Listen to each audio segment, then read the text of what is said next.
everyone. Today I'm going to be doing the clutch in my 2003 Nissan 350Z. This is a video I wasn't really planning on making, but after 4 years of heavy abuse and a lot of mileage, my stage 3 clutch has started to slip. So I decided to get a new clutch kit from Z1 Motorsports, and in today's video I'm going to be throwing that in. I hope to show you guys exactly what I do to the best of my ability.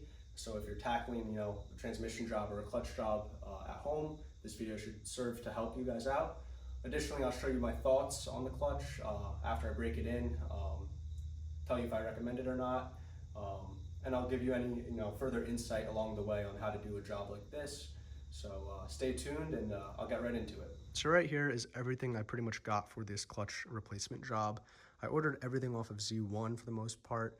I find that their customer service and support, as well as the quality of their products, have been very good in my experience. I'm not sponsored by them, but in the VQ world, I'm pretty sure everyone knows Z1 by now, and they carry tons of parts for Nissan, Infiniti, and cars like that. So in my personal preference, I decided to get their Z1 mild performance clutch kit. I went with the full face sprung clutch. I feel I'm full bolt on, but these cars don't make awfully like a crazy amount of power, so this is more than enough for my needs. I am taking out a 6-puck stage 3 clutch that I previously put in, and just due to traffic and driving, I found it was not really needed in my application. So I decided going back to a full face makes more sense for my car and my application. So as you can see here, got the clutch disc, it's fully sprung. Here's the pressure plate. It's powder coated red, so take care about that. There's that. I also have their lightened flywheel, so it's a single mass. I already have a single mass in there. I'd highly recommend, if your car is OEM, to go to a single mass flywheel. You'll get a lot more, or I don't want to say a lot more, but you'll probably get a little bit more noise and chatter, but you can't really surface or resurface a dual mass, and dual masses to replace them from OEM are quite expensive. So most people tend to go with a single mass flywheel, and that's exactly what I went with, even though I already have one. I just decided to get the whole kit to make everything easy. For anyone that has an early model like me, which is an 03, this is an optional thing you can replace, and that is the clutch fork. So 04 plus got a beefier clutch fork. The 03s have a weak clutch fork that can bend. I don't really know the condition of mine. I'm sure mine's fine, but this is one of those things where while you're in there, you might as well do it. It's like a little bit extra money, but it's worth it in the long run. You don't really have to worry about it. So I got this. I also replaced it not too long ago, so I decided not to buy it, but I do recommend, if you're doing a clutch job, to get a new master and a clutch line and slave. So if you replace the whole clutch hydraulic system, I think this is the time to do it if I were you. So I would recommend that. But again, in this order, I didn't get that. You'll see I have an OEM throwout bearing. I'd recommend going OEM. This is Koyo. Again, if you buy a cheap clutch kit, you usually get some cheap Chinese throwout bearing that I don't have any experience with, but from what I've heard, they tend to fail. So spend the money and get OEM. That way you don't really have to risk anything. It's pretty much proven. In the kit, I also got a clutch alignment tool as well as a pilot bushing. This is from Exidy, as you can see. So new bushing. In this box, I have, I bought this off Amazon. It's a fluid pump for the transmission fluid. So I'm going to be replacing the transmission fluid, putting some fresh fluid in there while I'm in there. So I got a new pump for these bottles. I got 4 quarts of OEM Nissan 75W85. Some people use Redline MT85, and I've heard good things about that as well. I think, just make sure it's within factory specifications. Some people do try to put MT90 if you have 5th gear or 3rd gear grinding with synchro issues. I've heard some people say that helps. My transmission doesn't have any issues, so I decided, I'm just gonna stick to OEM, and, you're welcome to do whatever you feel for your application is necessary. In this red bag, I pretty much just have hardware. I highly recommend getting brand new flywheel bolts and pressure plate bolts. Again, it's one of those things, a couple extra bucks. Some people don't replace them, but I like to replace them. You do need red and blue Loctite on those bolts. And I remember last time I did the clutch, I used Loctite. so I don't feel like cleaning the threads, and I do think factory recommends you just replace them, so that's what I'm gonna do. So pretty much that's the whole overview of what I ordered for this clutch job. I will be making a video after I break the clutch in, giving you my thoughts about this clutch kit, so stay tuned for that. But as of now, this is everything I got, and I'm gonna get ready to throw this in the car and document the process, so stay tuned. So as you can see, I decided to, kind of angle my car in my garage. If I didn't have this pillar here, I'd probably put it, straight back and forth right in the middle. But I think this might work the best for me. That way I have, a lot of space on this side and, a suitable space on this side to, maneuver around while I'm working. So I have the car in the, middle center of my garage diagonally. I think this position will give me the best amount of space while I'm working on the car. As you can see, I also set up these ramps. They're low profile ramps. I highly recommend them. I'm gonna drive up, actually on all 4 of them to allow myself enough room to, slide the jack underneath the center jacking point and the rear diff. That way I can, get the car up pretty high in the air and not have to worry about balancing each side. Like I said, I would recommend, no matter your situation, give yourself as much room as possible. That way you're not working over yourself. So in my case, I think this position will be the best for me. And I'm gonna drive the car up and go from there.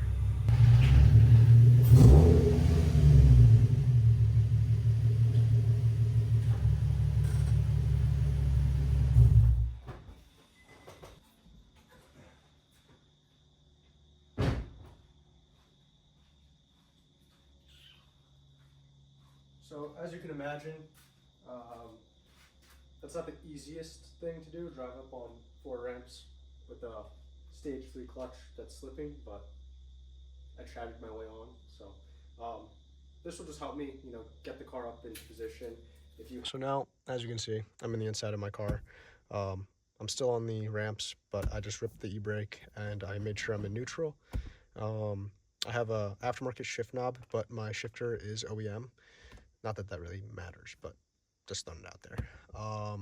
If you have the OEM shift knob, be prepared to fight to get that off. It's a pain. You may or may not need vice grips, and if you do use vice grips, you may or may not destroy the OEM shift knob. So ask me how I know, but fair warning. So this is just, left, turn it, and unthread it. So that's what I'm going to do. And from there, this whole shifter bezel pops out, and there's just one cable behind it for the HVAC controls. And then you pretty much just have a couple bolts up top, and you'll be all done with everything pretty much inside the car. I like to get this out of the way first, just because, you don't want to be all messy and, dealing with dirty transmission, bottom of the car, in and out. So I think, doing what you can in the interior, hopefully will help, keep everything clean, and you don't have to, drag oily hands inside the car and touch interior parts. So, just pull this apart, and I'll show you guys how I do it, and go from there. So I hope this angle is good for you. I'm pretty much just going to do what I said in the previous clip, which is pull my shift knob off, pop the shifter bezel out of the way. There's a cable to disconnect. You want to be careful with that. Also, be mindful, if you have to turn the key back on after you disconnect it, your HVAC will blow at full speed, which is normal. It's fine. And the worst that's going to happen is it's going to be annoying, but just be mindful of that. So, yeah, that's a heads up. But like I said, car's in neutral. I'm going to pull off this whole shifter assembly and get right to it.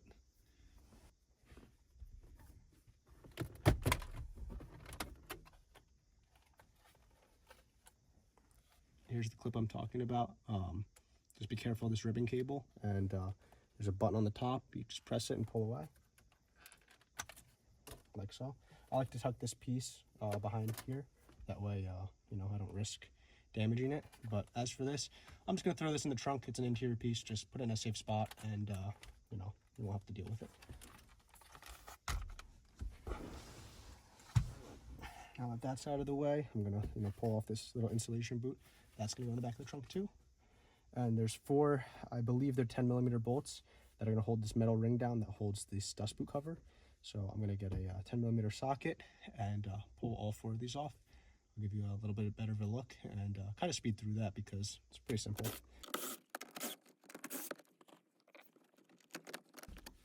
Note that when you take this, dust boot cover off, there's an arrow.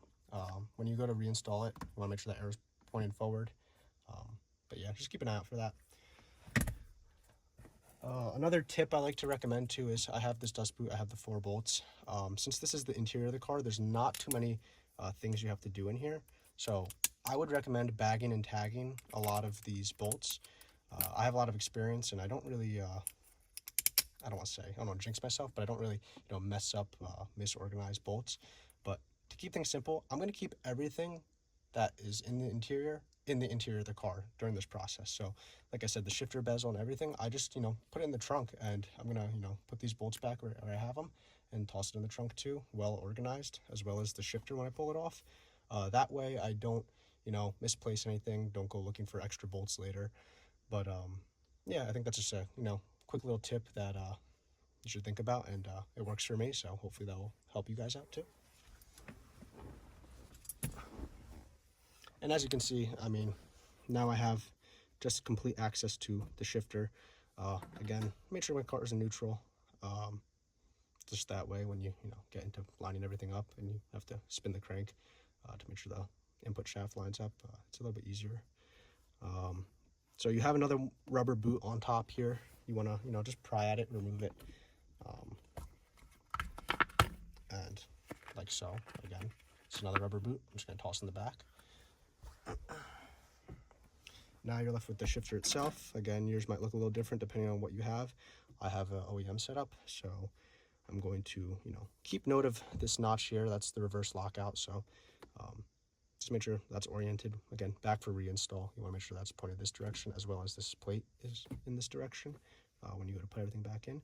But as for up here, you have 3 bolts, 3 10mm sockets. I'm going to buzz them off, and this whole shifter assembly almost will be ready to come out, with the exception of you're going to want to crawl under the car, and I'll show you guys. There's one more bolt. I believe it's a 14, but I might be wrong.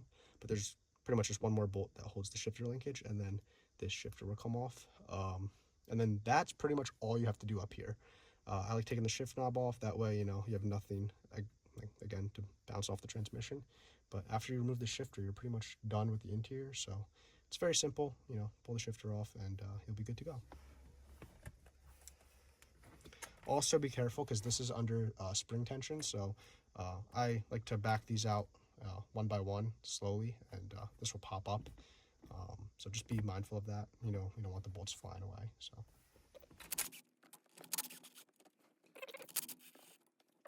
This comes off and you'll see the cup here, but like I mentioned, there is one more bolt holding this assembly into the linkage, but you have to get it from under the car. So I'm going to hop under there, undo that bolt, and pull the shifter out.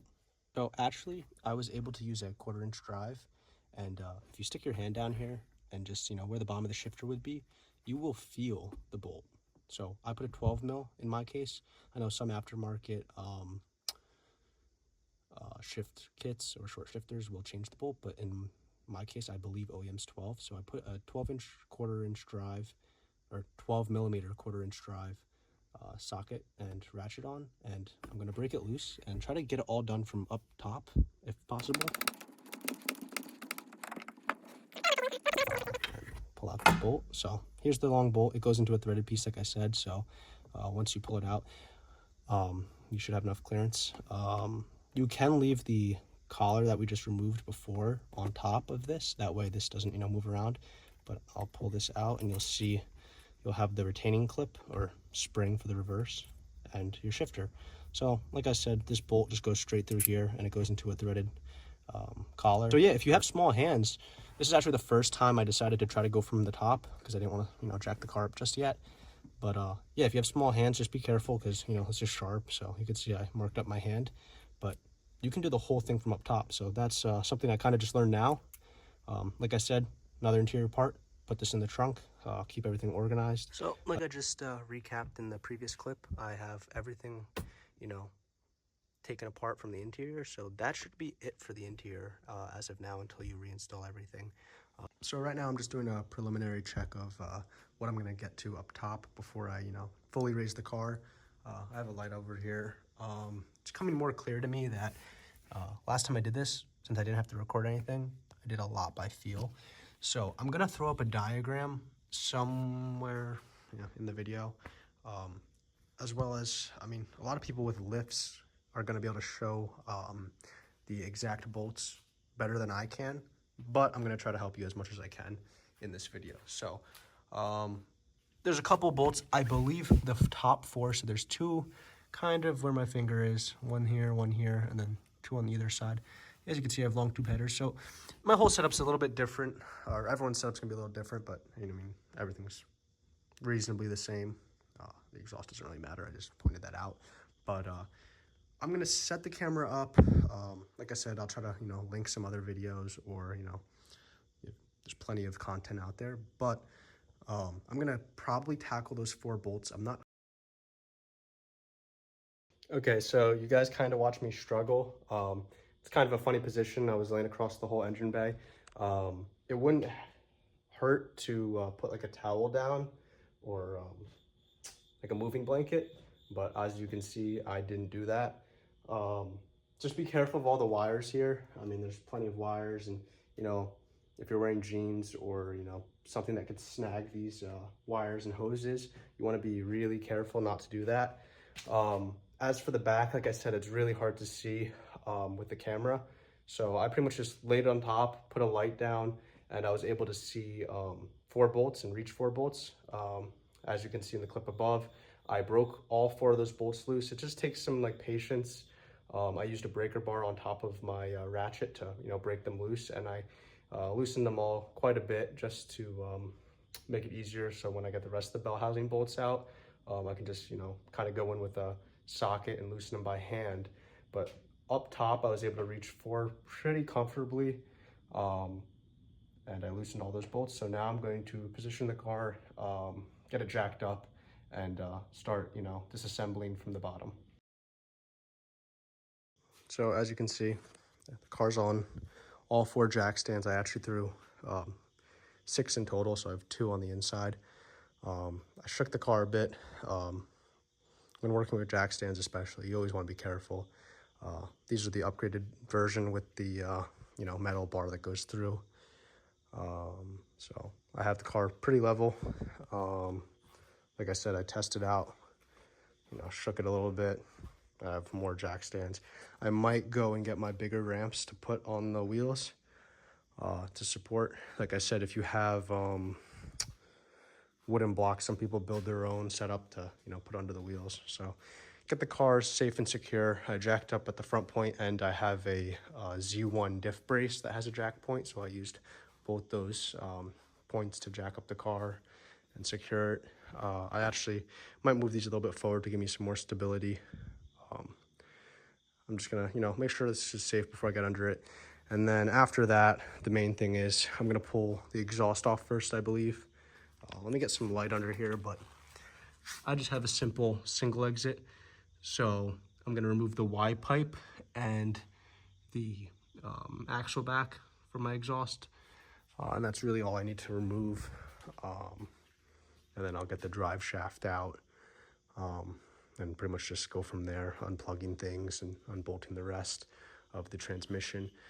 So I might call it a night after that, because I don't have my trans jack or a trans jack. Sometimes I just, get ahead of myself and pull the trans out without a jack. But I think I might, call it a night and get it in the morning. That way I can, pull the trans out without, dropping it on the floor. Or I might use a floor jack just to guide it out.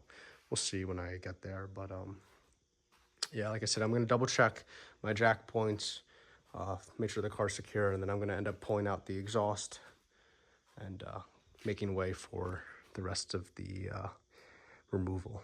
So I'll get right to it. So taking a look under the car, I have the ISR single exit exhaust. The flange is right here. I'm gonna unbolt this exhaust, as well as my Y pipe, and I'm gonna get these out of the way.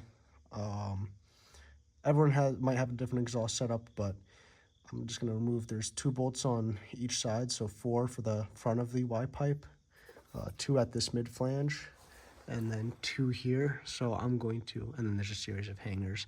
So I'm going to put the camera down. I'm going to pull this complete exhaust off. That way it gives me more room to remove these 4 bolts on the drive shaft. From there, I'm going to disconnect the drive shaft, pull it out. But before I do that, I'm actually going to drain my transmission. So I'm kind of getting a little bit ahead, but I'll explain it while I'm under here. As you can see, this is the drive shaft. And when you pull those 4 bolts out, all you have to do is slide this back out. When you do this, since the car is not completely level, you'll probably lose some transmission fluid. In my particular application, I'm going to drain the transmission fluid and refill it. So before I pull the drive shaft out, I'm going to start draining the transmission fluid. I'll probably start draining the fluid right after I get this exhaust off and let it drain. That way I don't have to deal with, when I pull this out, the fluid spilling. So I recommend doing the same. Again, if you put paper towels in here and you're careful to keep the transmission level, you probably won't lose too much fluid. But again, I recommend, and I'm going to remove the fluid and replace it with fresh fluid while I'm doing this job. So I'm going to make sure I drain it before pulling the drive shaft. But like I said, not to jump too far ahead, all I'm going to focus on are the exhaust. And I'm going to pull this exhaust off, get it out of the way, and then go from there. So I'm going to set the camera up, pull this exhaust out, and we'll get right on into it.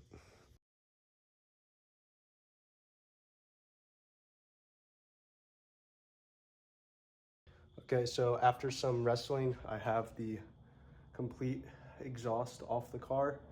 I kind of took a shortcut, which I don't know if it was actually faster or not, but I only removed the Y pipe flange bolts that go to what would be the cats or your test pipes.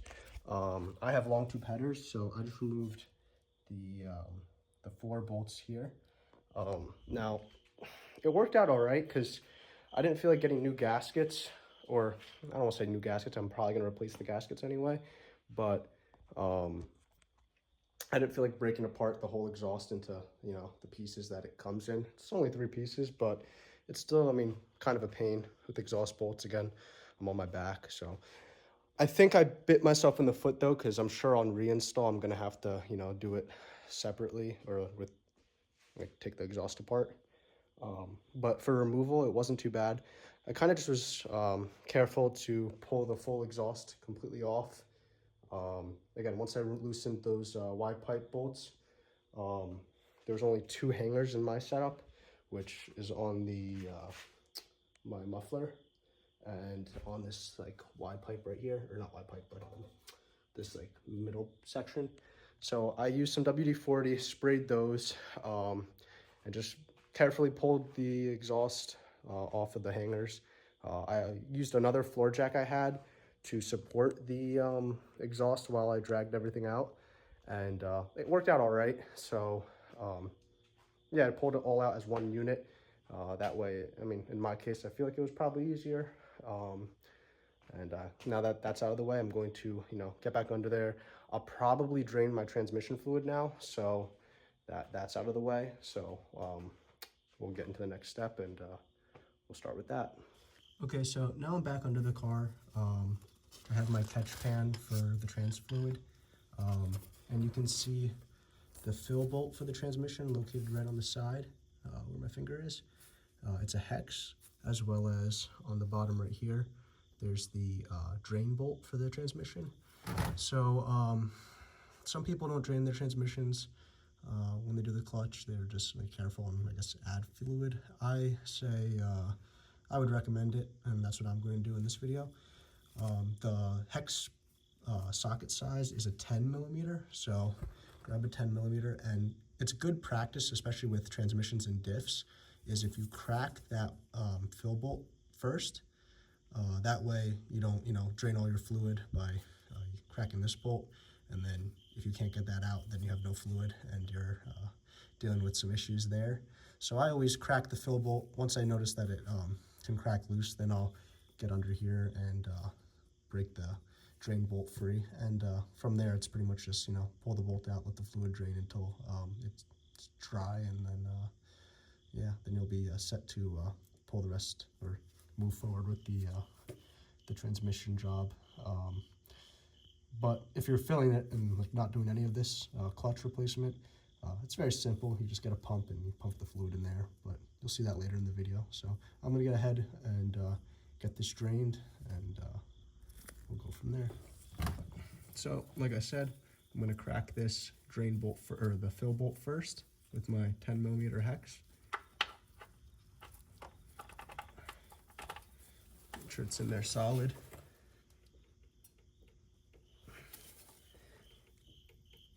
Oof, damn. I know I torqued it to spec, but that broke free pretty abruptly. So yeah, that's exactly what I'm saying. You don't want to deal with that being seized on there or snapping or something, and then you won't be able to fill your transmission. So that's why it's a good idea to break it loose. Now that I see it's free spinning, I'm gonna just leave it right there, and I'm going to move on to this, which is also a 10mm. This is pointing straight down, like I said in the start of the video. You wanna make sure this car's on level surface, or as level as you can get it. And I have my catch pan. You can't really see it in frame, but it's right underneath. This fluid smells disgusting, so I'd highly recommend using gloves and just try to be as careful as you can not to get it all over the place. So I'm gonna crack this bolt loose, pull it completely out, make sure you catch the washer, and let it drain.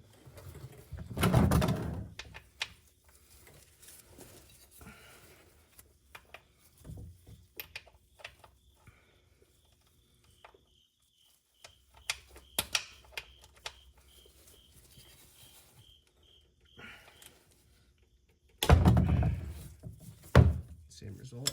It's pretty tight, but it's broken free now, so just gonna try to be quick and get the fluid drained.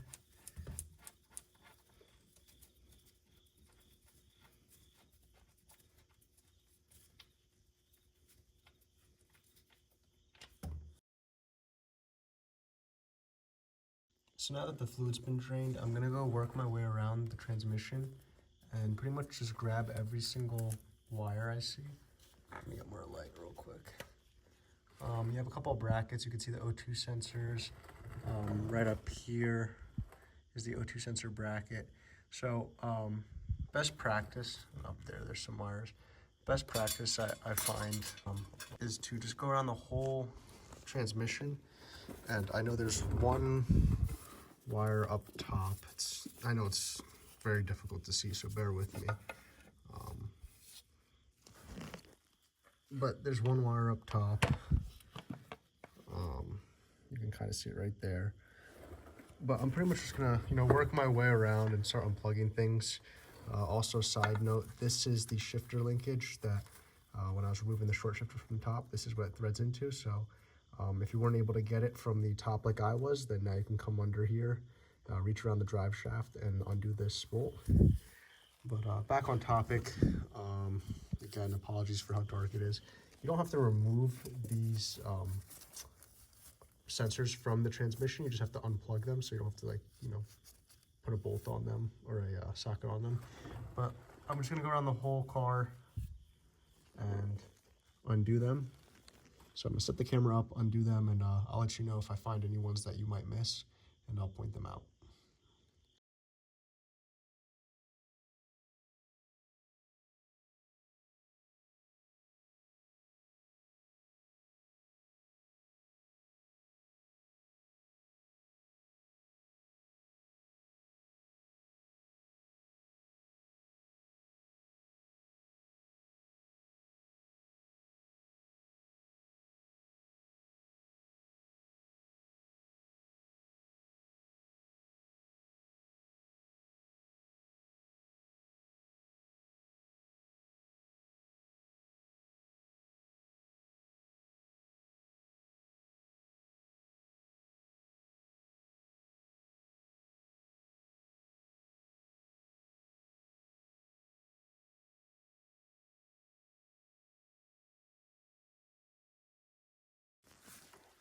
Okay, so here's a little bit of a close-up of what I was talking about. I'm on the right side of the transmission, so here's where the fill plug is. But I pretty much just chased the whole wiring harness down the right side of the transmission or passenger side. And this is the bracket I was talking about. The harness attaches to it, but rather than, peeling these off, I just unbolted it. These are two 10 mils. To make things simpler, I recommend, pulling the bracket aside and then putting those bolts right back. That way you don't forget where they go. So that's exactly what I did here. Additionally, there is one more the crank. You'll see this bracket that's attached. I disconnected it. That is on the underside, so that goes right here. And here's that bolt for that. That was a 14 millimeter bolt on the bottom of the transmission for the bracket. So I just undid that and then unplugged it here. And now you'll see I just have a giant kind of hanging harness. Right here, I have the starter. I unplugged the starter wire, and it's on a bracket too. You can pry it from there, or again, this is a bell housing bolt, but you can remove it and the bracket will come out, so that's what I'm gonna do.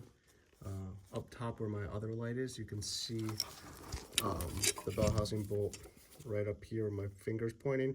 That is the one that I got up top. So now all that's left on the bell housing side is just to remove these. And again, I unplugged the starter already. At this point, and you could have done this earlier, I would recommend disconnecting the negative terminal and make sure your battery's completely drained. That way you don't have any problems with, the starter or anything like that. But pretty much just chase the bell housing bolts down, and you have two bolts here, but they're on the other end of this, so you have to come around this way and get them to break loose. And then I'm gonna have to, I don't know why this rusted out so bad, but I guess the northeast. I'm gonna have to remove this slave cylinder, as well as the bell housing bolts all the way up to the top. There's more over here, as you can see. But that is pretty much it. So right now I'm going to tuck the wiring harness up the side and make sure it's out of the way of the transmission coming straight down. I just don't want to crush any of these crimp connectors or any of these connectors. So just make sure everything is disconnected from this end, and I'm going to tuck it nice and neat. And then I'm going to end up going back to the end of the car and removing this drive shaft, which is only 4 bolts to the differential.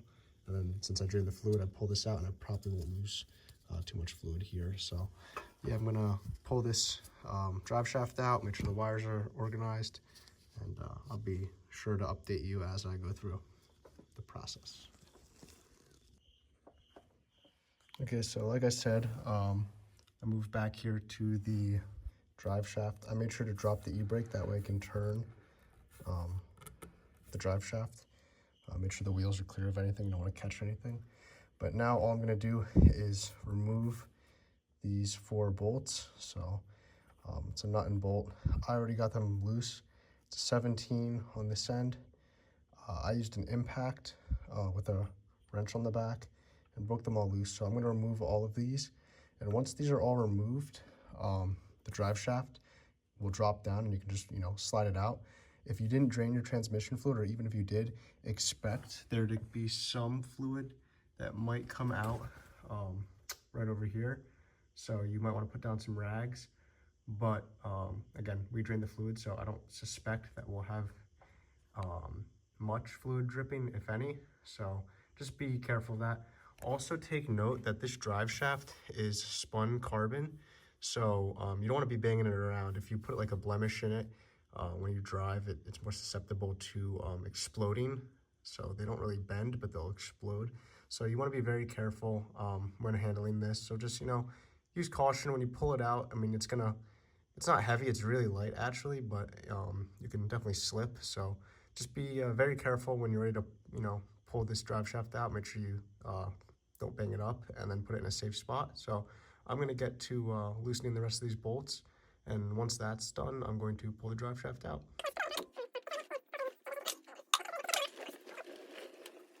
As you can see, I have my drive shaft laying next to my exhaust, but the drive shaft's out. And now, You can see the wires down there. I'm gonna still tuck those up better, but from there, it's really just removing the master cylinder, or slave cylinder. I always get them confused, but the hydraulic setup on the side of the transmission. Remove that from the transmission. I think I still have to disconnect something on the starter, but I'll double check. And after that, just the bell housing bolts.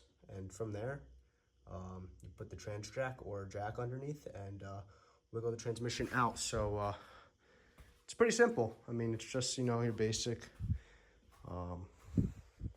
job. It's a little bit more involved, obviously, if you don't have any mechanical knowledge. But for those that, work on stuff and kind of have a basic general knowledge and tools, it's not too complicated. So I'm gonna, I got the bolts up top done, but I'm going to undo the bell housing bolts, and from there I'm going to wiggle out the transmission, and then I'll be right there ready to pull the clutch out and put the new one in.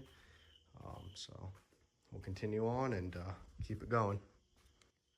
Okay, so I tucked the wires up there for now, but I'm just gonna give you one more better look at the bell housing bolts. They're a series of 14 millimeters and 17 millimeters up top.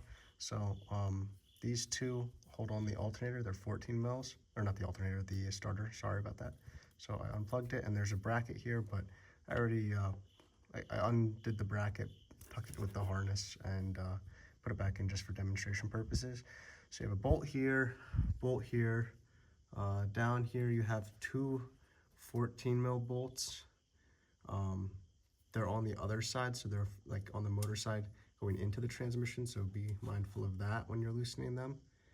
Coming alongside, I already removed the slave cylinder. I'm gonna remove the crank sensor. There's a 10 millimeter bolt right around here. And then falling back up, you have bolt up here. There's another reverse bolt that's going the opposite way into the transmission on the back side, up right around here where my finger is. So make sure you get that out. And then there's another, I think 1 or 2 bolts up top, if I haven't gotten them already from up top.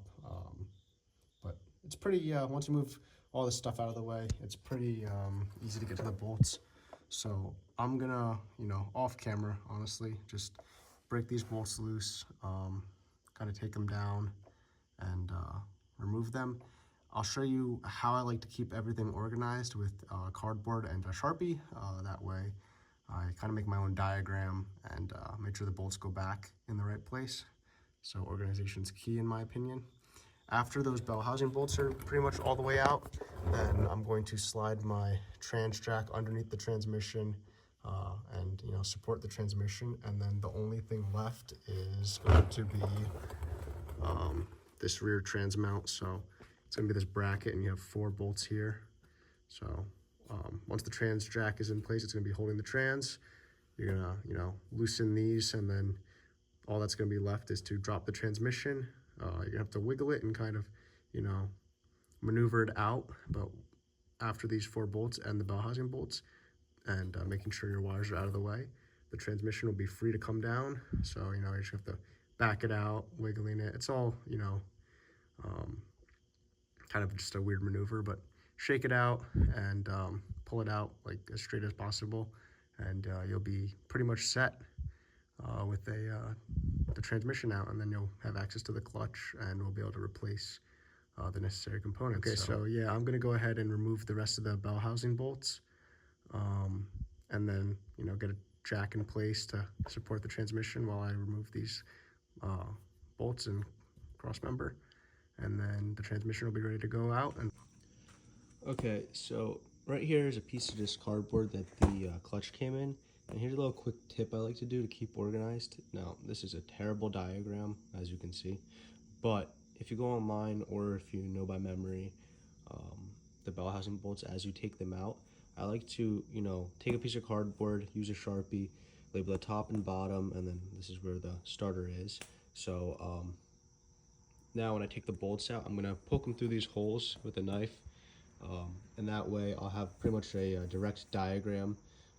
The bolt lengths, I think there's only 2 different lengths, so there's not too many to get confused, but this makes it easier. That way where each bolt goes. So as I remove every bell housing bolt, I'm gonna, pop them into their correct location on this little, makeshift diagram.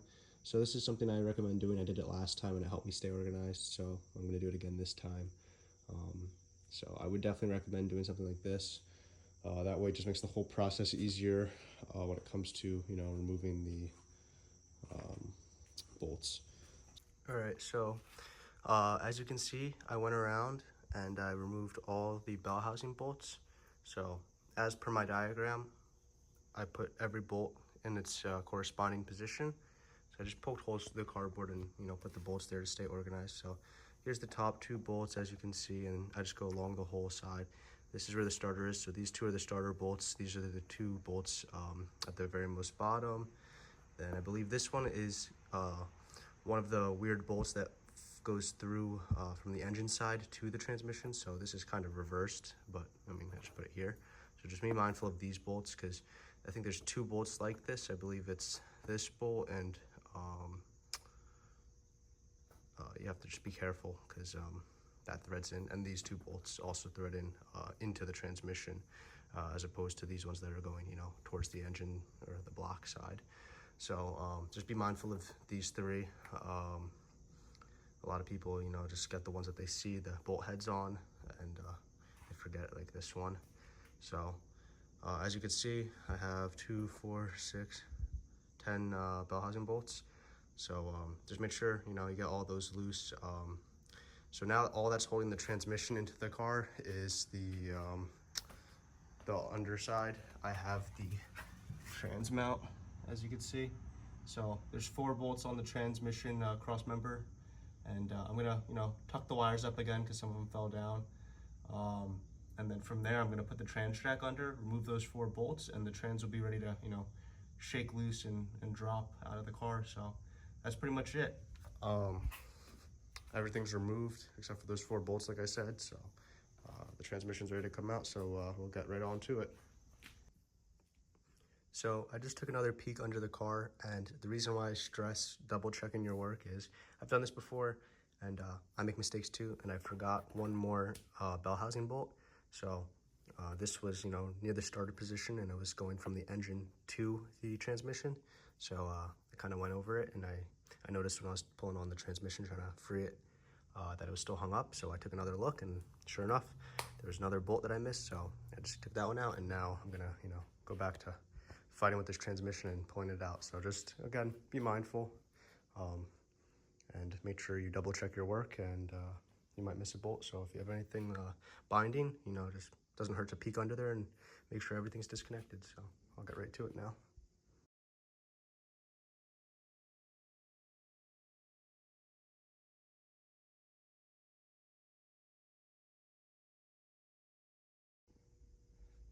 So after some wrestling, I got the transmission out.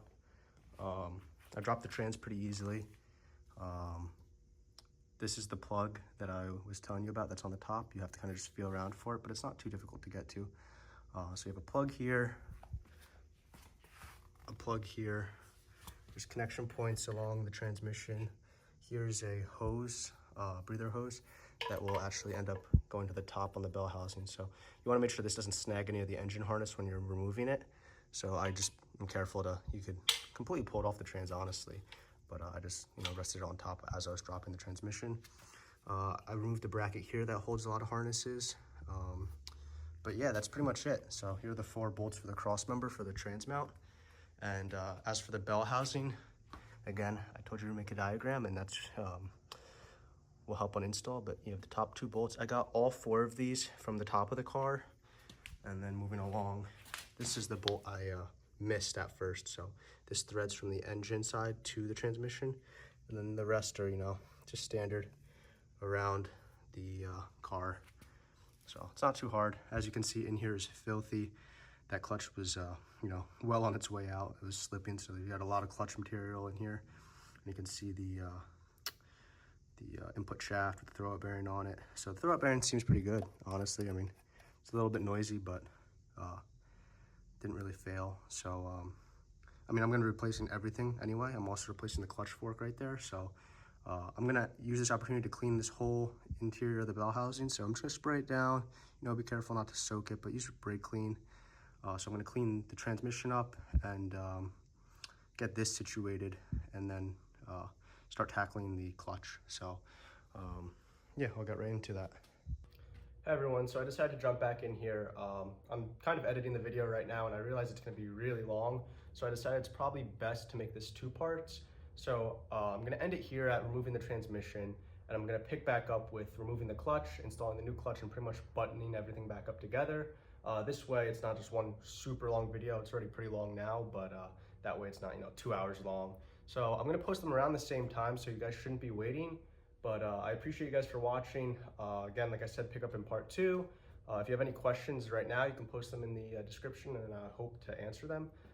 So thank you for watching, and I'll see you in the next one.